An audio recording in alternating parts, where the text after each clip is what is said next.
Now, when I heard that this was the marketplace, I said, okay, theek hai, sabji, fruits, vegetables and fruits, they might be selling there.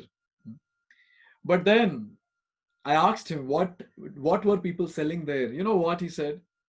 People were selling gold, precious pearls, silver articles, different diamonds, and so on and so forth. How? In the baskets. I was not believing that. I said, how is it possible? He gave me a proof. Hmm. There is a temple called Vitthal Rukmini in Hampi. There, in that part, now, anyways, that's not a worshipable temple. So that's just there as a monument. So there's no worship that happens. So below, the bottom of the temple, towards the periphery, so there are beautiful carvings and many different personalities are carved. And he showed me some personalities, and they were exactly resembling the Egyptians. Hmm. And he was telling that from Gulf countries, people who used to come here for trading, from different other foreign countries, people would come here for trading. And at that time, that one song was going on in my ears, which I used to hear in my childhood during Independence Day. Hmm. मेरे देश की धरती सोना उगले उगले हीरे मोती मेरे देश की धरती. Now, whenever I used to hear that, I used to say that मेरे देश की धरती कहाँ सोना चांदी और हीरे उगल रही है? कचरा तो उगल रही है हर जगह पे. It's only garbage that I can see in India. Where is this precious stones and gems and pearls and rubies coming out from the land? But then when I heard this glorious history of Hampi, I got goosebumps at least. This is how opulent our India was. In marketplace, these precious stones were sold. Can you imagine? Can you imagine this? But now the question is, where has this wealth gone? This is the question. And we're going to enter a very deep topic. And this topic actually pinches the heart. And I really feel for this topic a lot. Because where has this wealth gone? Where has this wealth gone? Why India is called a developing country when it was already developed before? If it was already developed, where has the wealth gone now? That's what is the discussion that we're entering into. This is an eye-opener discussion. We are entering into the history of India. Now you see, when it comes to education system of India, so currently, when it comes to education system, so people are taught science, commerce, arts, whatever. And then the only thing that is taught is how to work, for MNCs, how to do a particular job, how to get a particular profile, and so on and so forth. How to get some certification, when we do some courses. So all these things are taught. But then when it comes to the ancient Indian education system, it was about Gurukul. And the Gurukul, what was taught? Every single person's nature was first analyzed.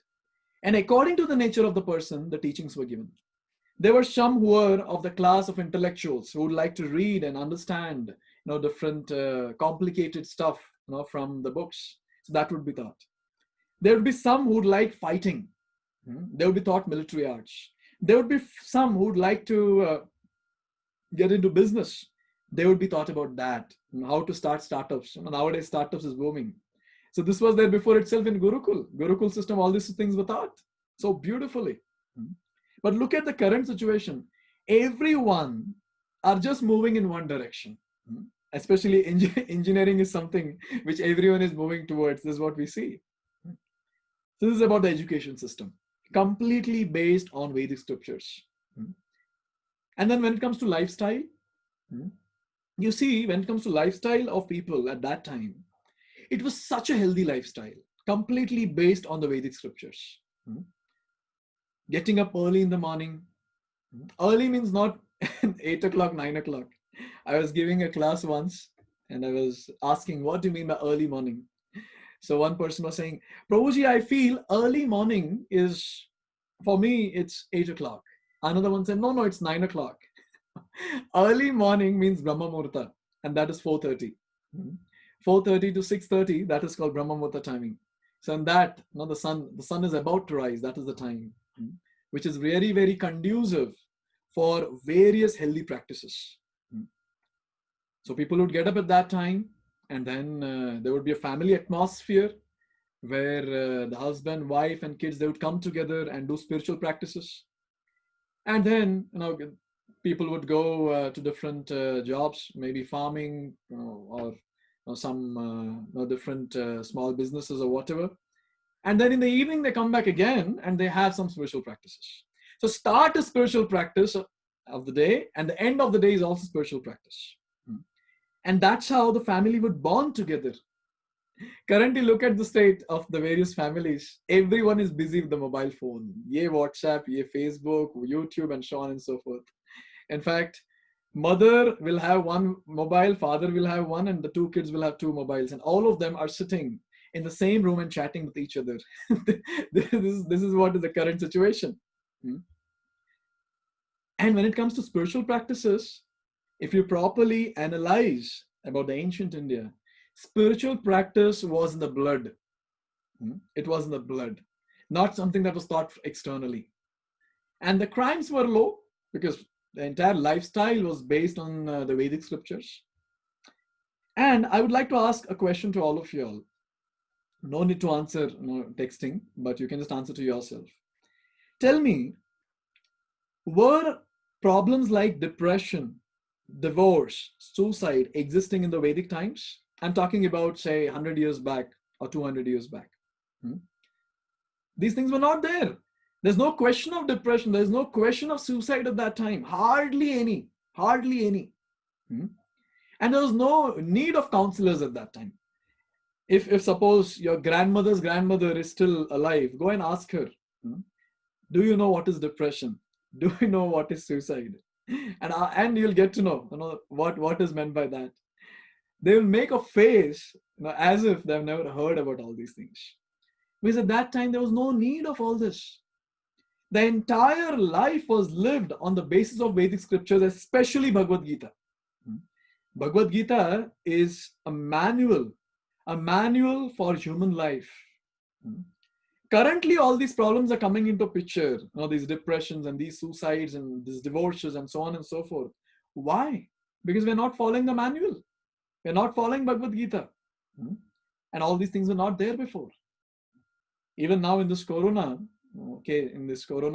season, we see that some people don't have the symptoms of corona, still thinking, oh, what if I'll get? People are getting into depression. I myself am getting so many cases which I'm solving. And then we see that there are people who are tested with COVID positive. They're committing suicide. Are we crazy? The thing that can be really cured, what is the need of suicide? And the male and female, they're at home for a long time now because of lockdown. The husband and wife are together. They've never spent time so much with each other. Both of them are working, so hardly they would meet. Now, entire day they are together. And when they're understanding each other, there's so many divorce cases. It's increased like anything.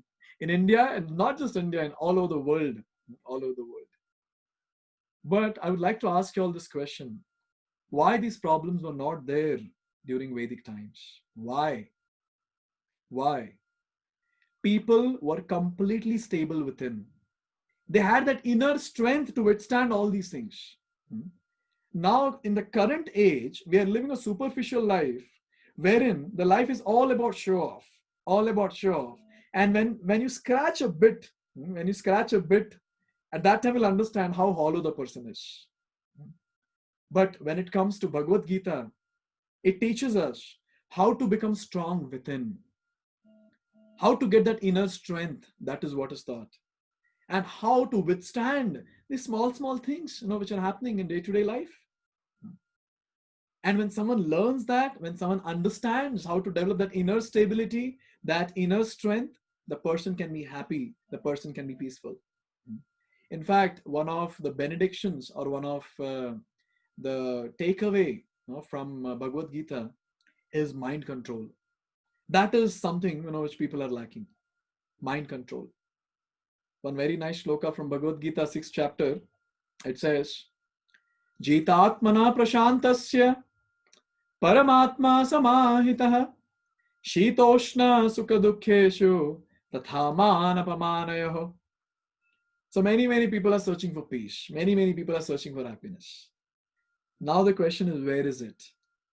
That peace, that happiness, that is prashantasya, that will come when we have jitat manaha, when we conquer our mind. So this is one of the main topics that we'll be discussing in our Gita course. How to conquer this mind, how to tame this mind, how to control this mind, and how to order this mind instead of getting the orders from the mind. Yes. So this is what we'll be seeing in our future sessions. But now the question is, where has this wealth gone? This is the question.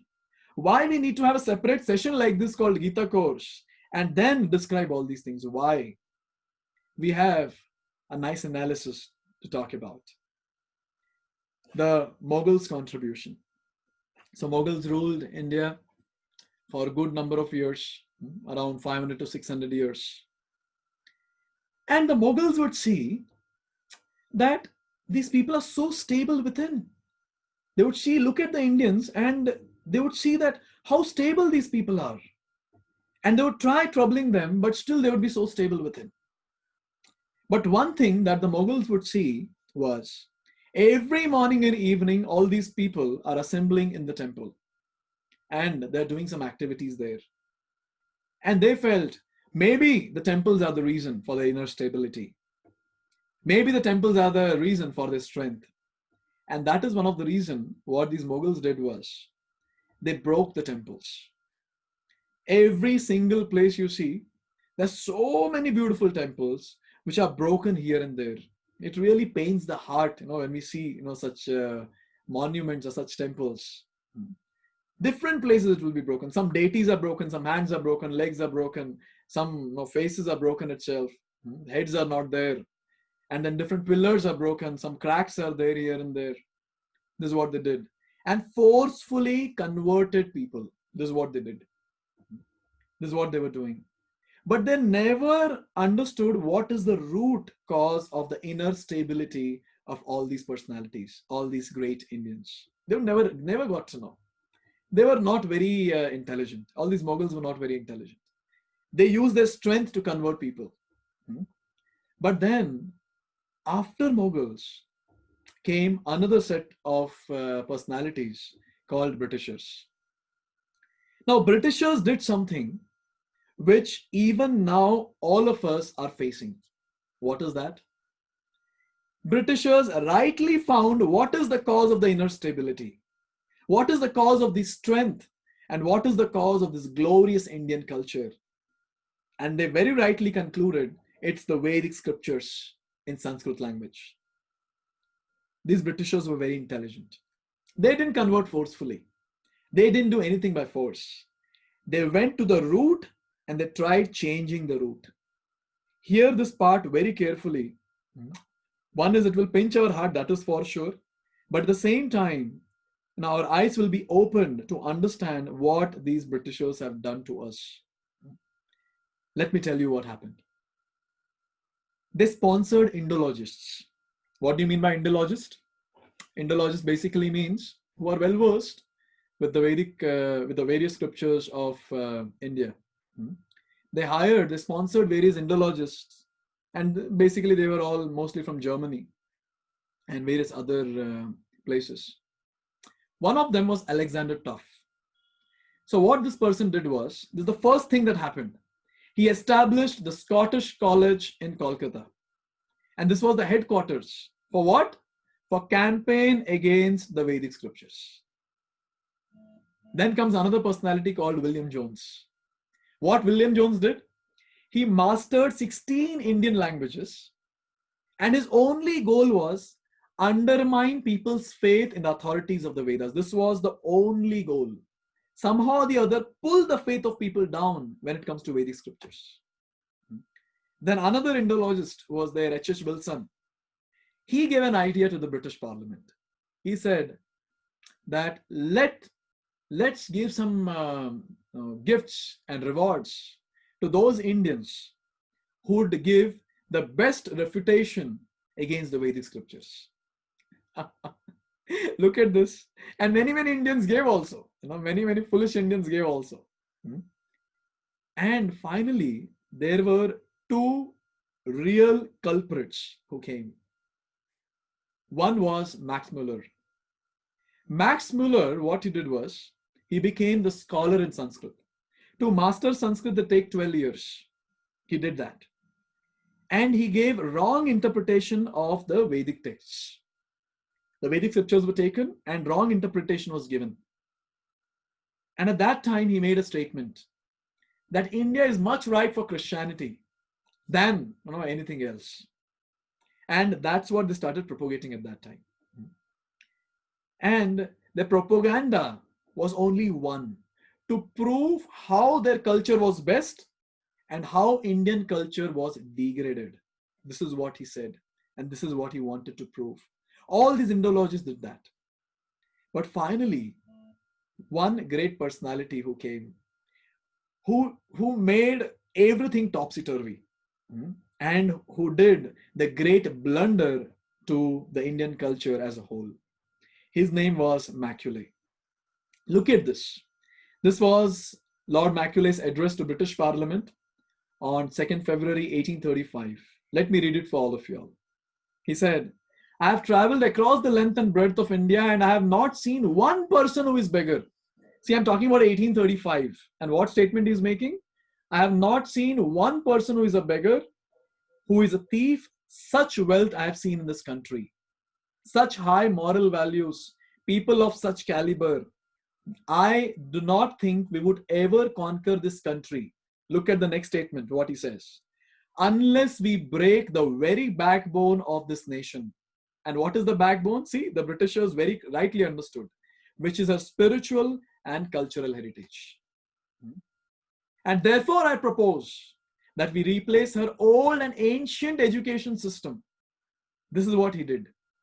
Her culture, for if the Indians think that all that is foreign and English is good and greater than their own, they will lose their self-esteem, their native culture, and they will become what we want them, a truly dominated nation.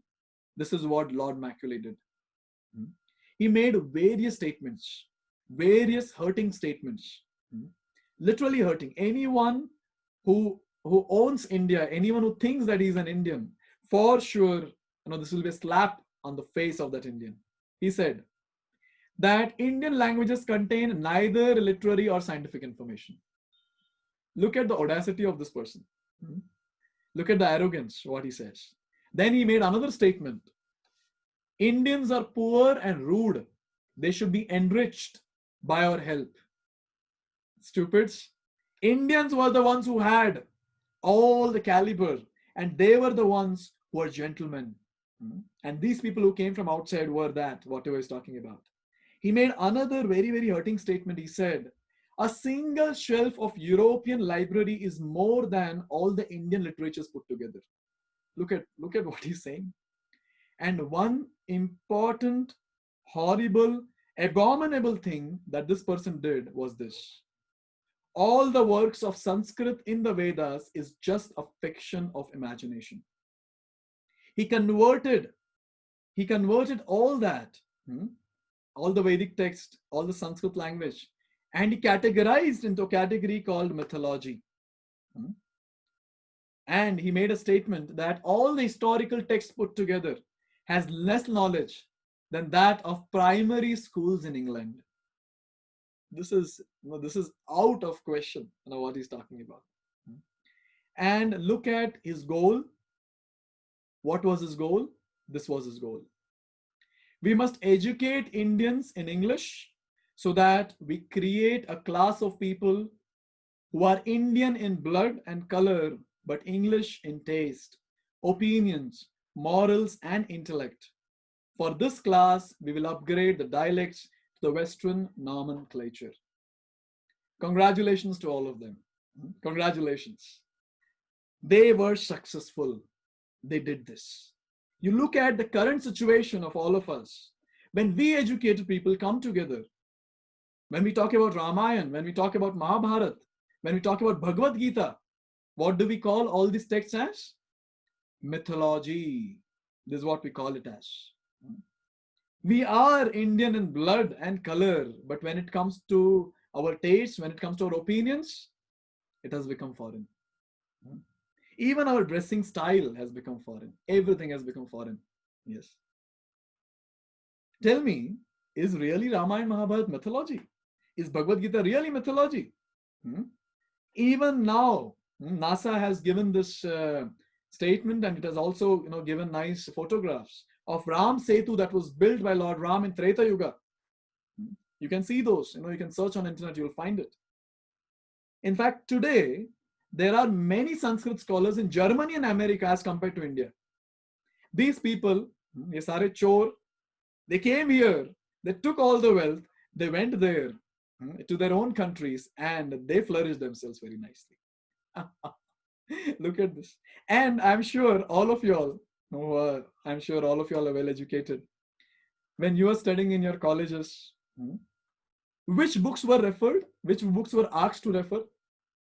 Foreign author books. I myself was a faculty in engineering college, so I was actually giving the students the different reference books, and those were Western authors, foreign authors.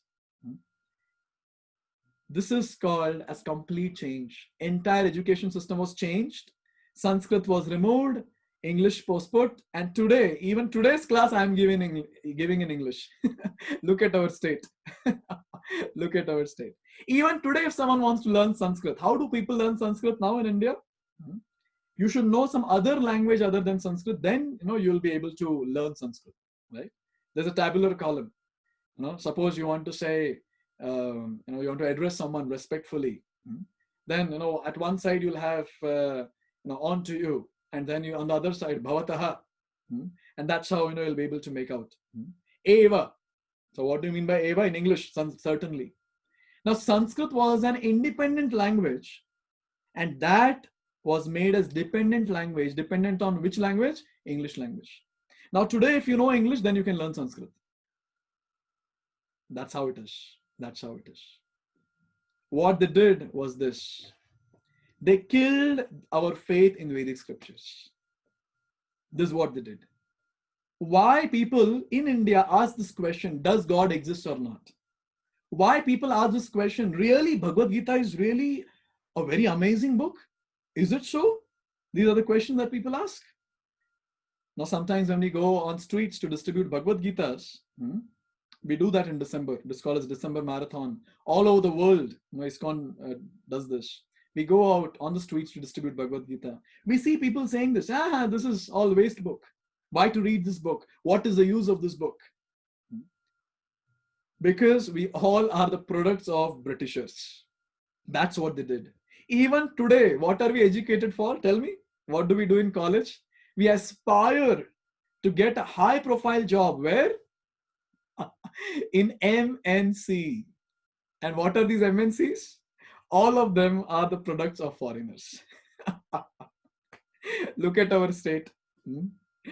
We were independent. All the Indians were independent. They were not at all dependent on anything. And these Britishers, since they removed the root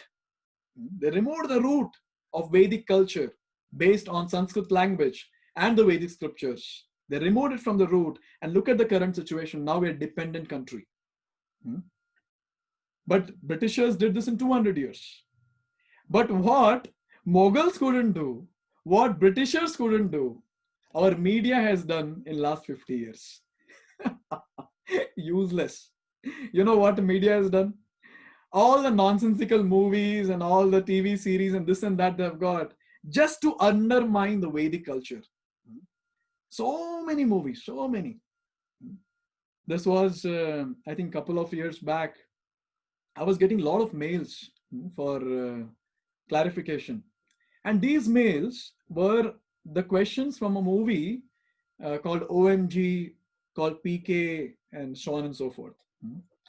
Then I was, I don't watch movies. I just feel it's waste of time. Yes. But then since I was getting so many mails, I thought, okay, let me watch this. So I watched that OMG, that movie. And when I was watching that, I could clearly see that how these foolish people who have directed this movie or whatever, what are they portraying? Indian culture is a waste. That's what the entire movie was talking about. And I didn't watch PK. I didn't watch other movies which are coming up. Hmm? Because this is what the Indian culture, this media is doing. Hmm? And this is what people are watching and they feel, ye to waste time. This is waste. It's out of fashion. Bhagavad Gita is not something in fashion. Bhagavad Gita and the Vedic scriptures are not in fashion. Are, since you feel Bhagavad Gita is not in fashion, there are people getting into depression. There are people who are committing suicide. People not happy. If there is no inner stability, how can people be happy? Hmm?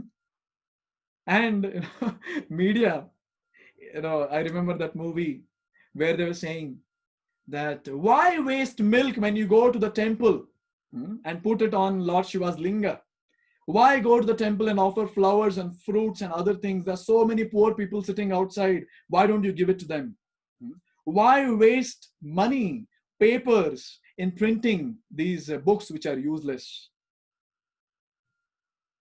Use the same money and distribute it to the poor people. I have a question to all of them.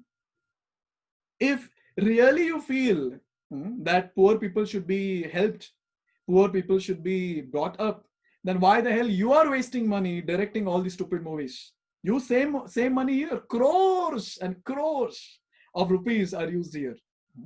And even those atheistic people now talk about this. Are they use the same money which you are going to restaurant and wasting 2-3 thousand rupees and all your money that is spent on theater and shopping and other things? Live a simple life and use it for poor. If you really have so much of affinity for poor people, do it. Hmm? Only when some 10 rupees is spent putting some milk on Lord Shiva's linga, or some flowers which are offered to the Lord, or some fruits which are offered to the Lord, all these questions come. Don't you think this is stupidity? Hmm? When it comes to reading Bhagavad Gita, people don't have time. People say it's not scientific. What do you mean by science? What do you mean by science? Science is just the study of existing things. In fact, we'll discuss more on the aspect of science tomorrow, and we'll try to understand more on this. But the point that I'm trying to make here is our faith in the Vedic scriptures has been very nicely, very tactfully, and very strategically removed by Britishers, and all glories to our media, Indian media, which has very, very nicely removed, just so that they can grow very nicely, just so that they can get TRP or whatever. But after understanding the wealth of Indian culture, after understanding the glories of Bhagavad Gita, after understanding the glories of Vedic scriptures and the Vedic lifestyle, we have to understand that we have lost this wealth. And that wealth was actually in our heart. That is faith. That faith we have lost. And I challenge all of you all.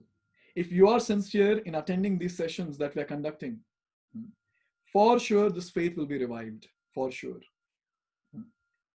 And tomorrow we will see that how to revive the faith in these Vedic scriptures. What is the proof that these Vedic scriptures are true? What is the proof that Bhagavad Gita is really supreme? So tomorrow we'll see that. And having said all these things, now let's have a very nice ending for today's class. Let's do mantra meditation. Many people ask me this question most of the time. They ask this question that how to control the mind, how to be peaceful within, how to make oneself stabilized. I myself have been practicing this mantra meditation from last 1 decade, and it's really effective, very, very effective. In fact, I don't find any other meditation technique which is so effective. There's so many other meditation techniques, but this particular meditation technique called mantra meditation is so effective because in this meditation you don't imagine anything. There is a mantra which is called as Maha Mantra from the Shastra, from the Vedic scriptures, and it is really very, very powerful, very powerful. And when you just chant the mantra, and when you focus on the mantra, what happens is automatically the person gets that inner strength, gets that stability which is lacking. Currently, people are hollow within. Why? Because these things are missing, the spiritual practices are missing. And the most important spiritual practice is mantra meditation. Yes.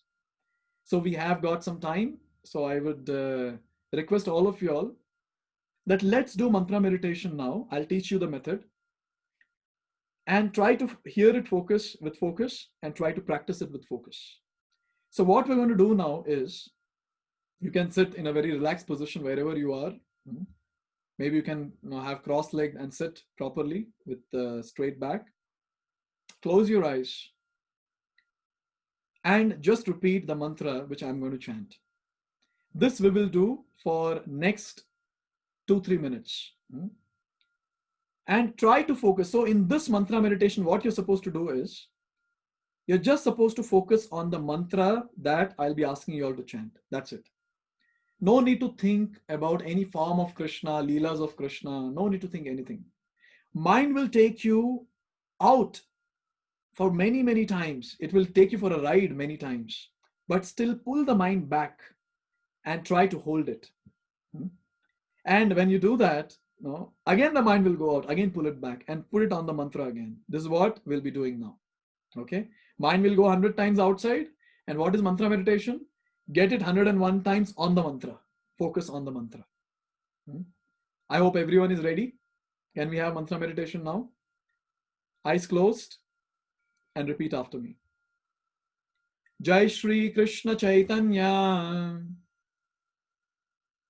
Prabho Nityananda Shri Advaita Gadadhar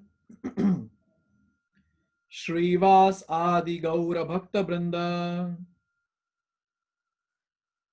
Now we're going to start chanting the great deliverance mantra or the Maha Mantra, which is very, very scientific. So please repeat after me. Hare Krishna, Hare Krishna, Krishna Krishna, Hare Hare, Hare Rama, Hare Rama, Rama Rama, Hare Hare. So let's chant together now. Now you know the mantra. If you are not comfortable with the mantra, look on the screen. I've displayed it. So let's try chanting this mantra for next 25 times. We'll chant this mantra for 25 times now. Keep your eyes closed and let's start chanting and focus on each and every word of the mantra. Let's start chanting. Hare Krishna, Krishna Krishna, Hare Hare, Hare Ram, Ram Ram, Hare Hare. Hare Krishna, Krishna Krishna, Hare Hare, Hare Ram, Ram Ram, Hare Hare. Hare Krishna, Krishna Krishna, Hare Hare, Hare Ram, Ram Ram, Hare Hare. Hare Krishna, Krishna Krishna, Hare Hare. Hare Ram, Ram Ram, Hare Hare. Hare Krishna, Krishna Krishna, Hare Hare. Hare Ram, Ram Ram, Hare Hare. Hare Krishna, Krishna Krishna, Hare Hare. Hare Ram, Ram Ram, Hare Hare. Hare Krishna, Krishna Krishna, Hare Hare. Hare Ram, Ram Ram, Hare Hare. Hare Krishna, Krishna Krishna, Hare Hare.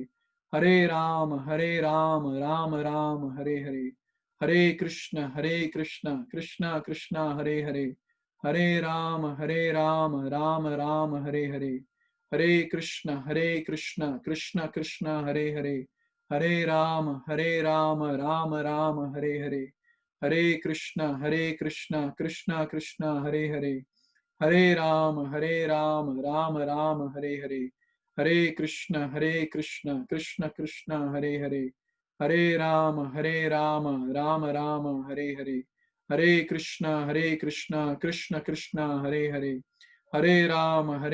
Krishna Krishna, Hare Hare. Hare Ram, Ram Ram, Hare Hare. Hare Krishna, Krishna Krishna, Hare Hare. Hare Ram, Ram Ram, Hare Hare. Hare Krishna, Krishna Krishna, Hare Hare. Hare Ram, Ram Ram, Hare Hare.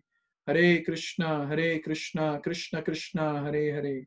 Hare Ram, Ram Ram, Hare Hare. Hare Krishna, Krishna Krishna, Hare Hare. Hare Ram, Ram Ram, Hare Hare. Hare Krishna, Krishna Krishna, Hare Hare.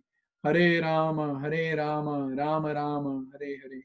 Hare Krishna, Krishna Krishna, Hare Hare, Hare Rama, Rama Rama, Hare Hare, Hare Krishna, Krishna Krishna, Hare Hare, Hare Rama, Rama Rama, Hare Hare, Hare Krishna, Krishna Krishna, Hare Hare, Hare Rama, Rama Rama, Hare Hare, Hare Krishna, Krishna Krishna, Hare Hare, Hare Rama, Rama Rama, Hare Hare. Hare Krishna, Krishna Krishna, Hare Hare. Hare Rama, Rama Rama, Hare Hare. Hare Krishna, Krishna Krishna, Hare Hare. Hare Rama, Rama Rama, Hare Hare. One last time together with complete focus on every single word of the Mahamantra. Let's chant together. Hare Krishna, Krishna Krishna, Hare Hare, Hare Ram, Ram Ram, Hare Hare. Y'all can slowly open your eyes.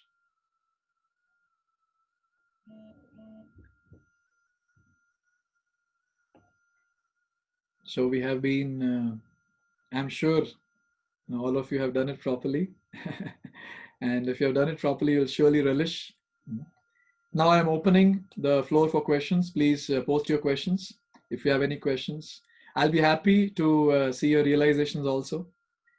And let me know how was the session. If you want something to be added, if you feel that this part was not good, and I would like to go through that. Okay, so there are lots of comments. Let me make it public so that everyone can see.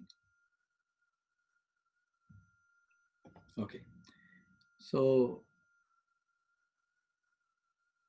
okay. I'm in assumption that if I do not do puja to God, I'll be punished. I do puja daily, morning and evening, but I feel anxious when I see God's photograph. Please help me to overcome this. Just attend the Gita course. Your fear will be transformed into love. I guarantee. This is the problem with Indians. Mummy papa ne kaha to kar rahe? Arey, what is the logic behind? Why are you supposed to do? All this will be mentioned, all this will be taught in our Gita course. So please keep attending the session. You'll anyways understand. For me, the Vedic mathematics is very much interesting topic. I want to work on it. Yeah, you can go ahead and you can study on internet. A lot of things are there. Actually, I respect my parents and also women from my childhood till past 4 years. But when I joined BTech, I got new friends. Among them, one guy with bad attitude. And okay, I said to him, I'm staying in my home. My heart is asking me to think like old. Okay, okay. So don't worry. You're talking about the lusty feelings, about overcoming the sexual urges which are there. This is very easily overcome, when you start practicing mantra meditation every single day. And every single session will be having mantra meditation. Since today I had less time, so I couldn't do it for a long time. Normally we do it for 108 times. So, and it's really amazing. We can just go on and on. In fact, every day we do it for 2 hours. Every day in ISKCON Whitefield, we do it for 2 hours. And it's really very, very effective. Very effective. In fact, there are many people, many of my students who have reported to me saying, in a very short time, I've overcome my short-tempered nature. In a very short time, I've overcome my lusty feelings. In a very short time, I've become stabilized within. So it feels very good to heart, when I hear all these comments. Okay, just give me a minute. I'll put my laptop for charging.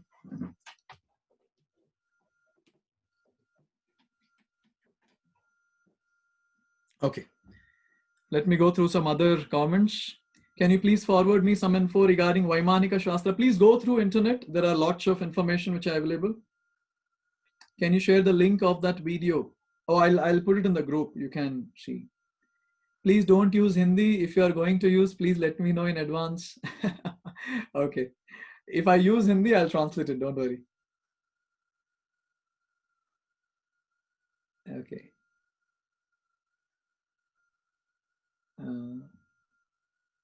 I get angry and irritated for small things, and also I'll get provoked for small stuffs. Please continue attending Gita course and learn this mantra meditation very nicely. Now you will relish no? And you'll overcome this problem. Feeling ashamed for what has happened to our culture, for the person like me, it's very intolerant. I want the knowledge of our culture and want to practice it. That's what is the goal of our Gita course. When you attend this Gita course, you'll feel so amazed that how practical Bhagavad Gita is. Every single verse of Bhagavad Gita is so practical that when you apply that in your life will be literally onto the next level. Currently, we are struggling like anything, not understanding why the mind is making me go crazy, why I'm getting attracted to so many things around. We are not understanding. And some of the questions like, why do bad things happen to good people? Why? Why is it that it's only me, who's getting troubled? Why is it that those people who are sinful are living a very good life? Why? So these are the different questions which will be answered, in our different Gita courses. And also, we'll learn about our lifestyle, how to modify our lifestyle according to Bhagavad Gita. So please keep attending, these sessions.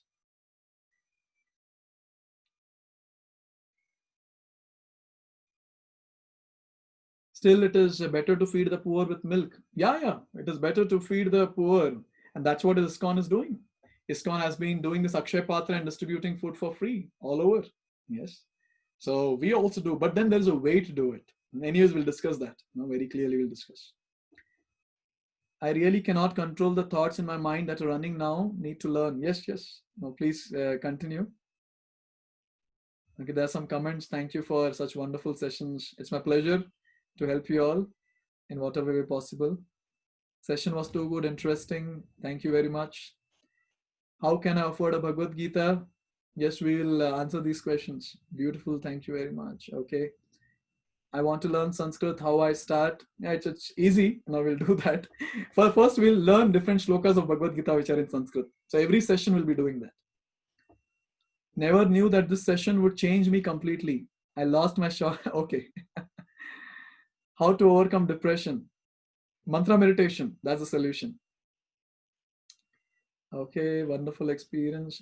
I'm searching for some questions. Now, these are all wonderful comments. Now, you all are very gentle and you're giving me these nice comments. Thank you very much. How to stay focused while doing puja, etc. Okay, we'll learn all this. Now, have some patience. We'll be doing that. Hearing this session, can we have a read on our Vedic scriptures? We'll be doing that from Bhagavad Gita. I wrote quotes on Instagram today. I really want to make the video on way the Britishers ruined our culture. Please go ahead. Kartik, it's a very nice idea. Acharya ji, will you be teaching us the shloka of Gita? Yes, we will be doing that. We'll be learning the shloka and at the same time how to apply that in our life. We'll do that. Hemang will do that. Is Ramayana mythology or history? Oh, again, you're asking the question. What to do? We are British products, right? After all, so the doubt will not be cleared fast. It is history. It is a fact. No doubt about that. Is there any niyam for reading Bhagavad Gita? No time. You can read Bhagavad Gita anytime. There is no question of when to read and when not to read. Anytime you can read Bhagavad Gita. Please give a brief explanation of the right food. So this will come in I think it will come in 6th or 7th session when we discuss about the foods in the mode of goodness, mode of passion, mode of ignorance. There we'll discuss all this. Please teach us something about self-realization, how to realize which path is best for us. Oh, this is the goal of our entire session. We will have lots of nice things when it comes to self-realization. We'll have that. I'm completely committing myself to learn Bhagavad Gita. Nanda Kishore, that's very nice commitment. Sumant says, best and effective ways to progress in the path of God and ultimately attain the purpose of life, nirvana. Yes. Okay. Many a times I'm asked the proofs of Mahabharata, but that time I'm unable to answer. So Surujan is asking this question. So Surujan, I don't think that you have to worry about that because many atheistic will be there and they will have lots of unnecessary foolish comments which are there. See, we have to help those people who are innocent. We are not here to give proofs to atheistic people. If they want, if they're really submissive and want to learn, we'll help. But if they're challenging, there is no need to go and tell them that what is the proof of Mahabharata and Ramayana and other things. Yes. We'll anyway see in our future sessions that only few Few fortunate people will have natural faith in Bhagavad Gita. And I congratulate all of you all. You all have that natural faith. So you are here today. Very, very few will have, and they are the fortunate people. They are the people who will be stable within and live a very happy life. Yes. So just forget about those atheistic people. No need to go and tell them what they're supposed to do. With your permission, can I? Yes, Karthik, you can go ahead and you can do that. Okay. Could we expect class in different language also? Currently, it will be in English. Now we'll see later, not now. I am not an atheist, but not worshipping God regularly, does it make me an atheist? No, the Deepayan, that doesn't make you an atheist. You are not worshipping God because you don't know the background, why to worship. And in these sessions, when you get the scientific and logical analysis of why to read Bhagavad Gita, what is the benefit of it, what is the benefit of worshipping, automatically you'll do it. Don't worry. That's a very honest comment. I'm very happy. Ajay Kumar says, there are 187 comments. What am I supposed to read all of them? Okay, still I'll go through. When I'm reading Gita, I'm getting overly involved and overly excited. Is it a good sign or bad sign? You'll understand how much to get reacted through Bhagavad Gita. You'll understand. God is everywhere. He's even in bad people, adharma, hate, cruelty, and revenge. Yes, God is everywhere. God is everywhere. As we are living in Karnataka, please do this course in Kannada or English and not in Hindi. True. I'm a Kannadiga. I have no problem. I'll do that. I'm not doing Sandhya Vandanam daily properly. I know that is wrong. I need to do daily. How to manage my time. First, let's understand the background of that. We'll do that in Gita course and then automatically we'll be able to do Lakshman. Don't worry.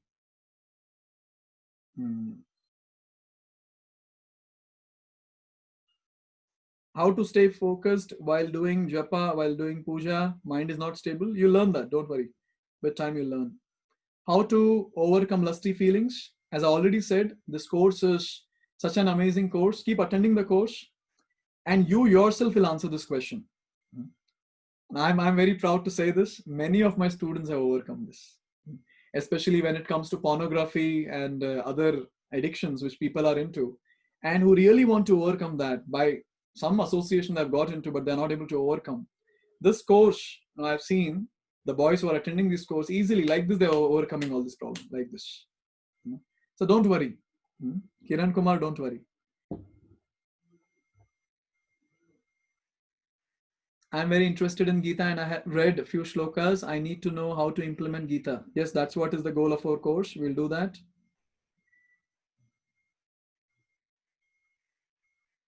Alan, why are you so depressed? 12th standard is okay, Baba. Why you have to get depressed for that? 12th standard marks are okay. Don't worry. Life, a huge life in front of us. 12th standard is not the only one. Lots of avenues are there. Lots of avenues. Can we have the access of recording if you missed the session? Today, I forgot to record it start. I think towards the end I recorded. I'm sorry. We'll do that. Every course will record it from start. Okay. There is a competition between me and my mind. How long this course will be? This course will go for a long time. I mean, there are 9 sessions of first level Gita course and second level Gita course is another 9 sessions. So 18 sessions in total. Tomorrow, we'll be having a session on the proofs of why Vedic scriptures are authentic. We will try to understand through the vision of science and through the vision of Shastra. And we'll try to analyze that. Tomorrow's session is going to be very interesting. Now you'll relish tomorrow's session also. Okay.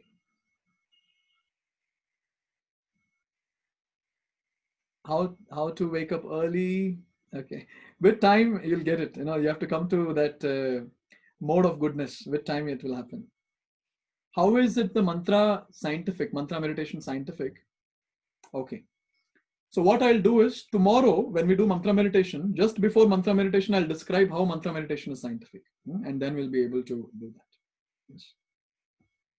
Okay, I see that most of your questions are based on how to overcome fear, how to overcome lusty desires, how to overcome anger, and there's so many other questions which are there, which is talking about on the same lines. So don't worry, all these things you'll be able to overcome easily. I bet, I challenge. But one thing that you have to do is be sincere in attending these sessions and try to follow what is told in the sessions. In fact, tomorrow morning when you get up, if you have time, just sit at one place and do mantra meditation for 5 minutes. Just try to do this. And every day when you do it, now you'll see the difference. You'll see the difference. Yes.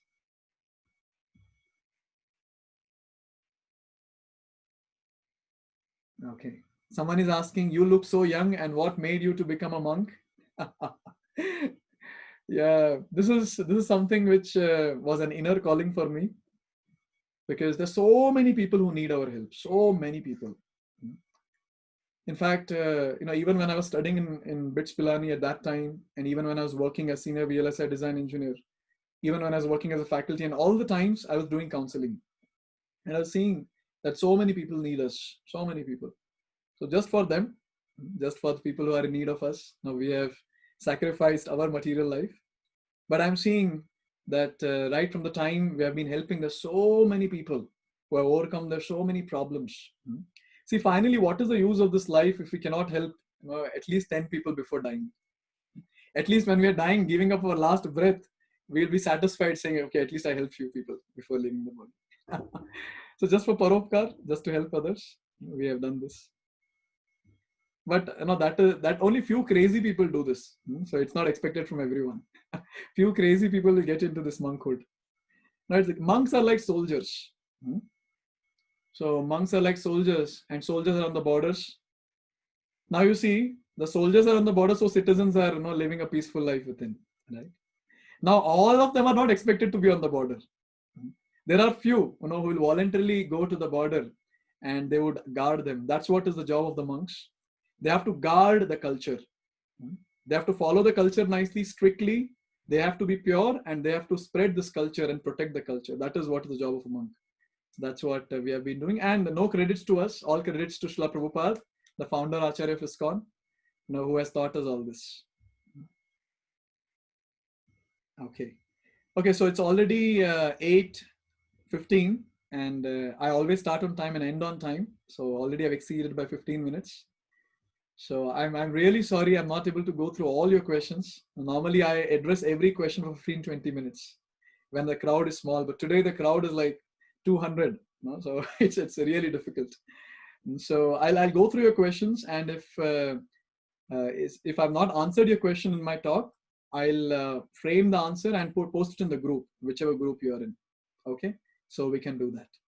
Okay, so let's meet tomorrow, and let's have another interesting, energetic, and more blissful and positive session. Today it was more of negative, because it was more of what Britishers did, what Mughals did.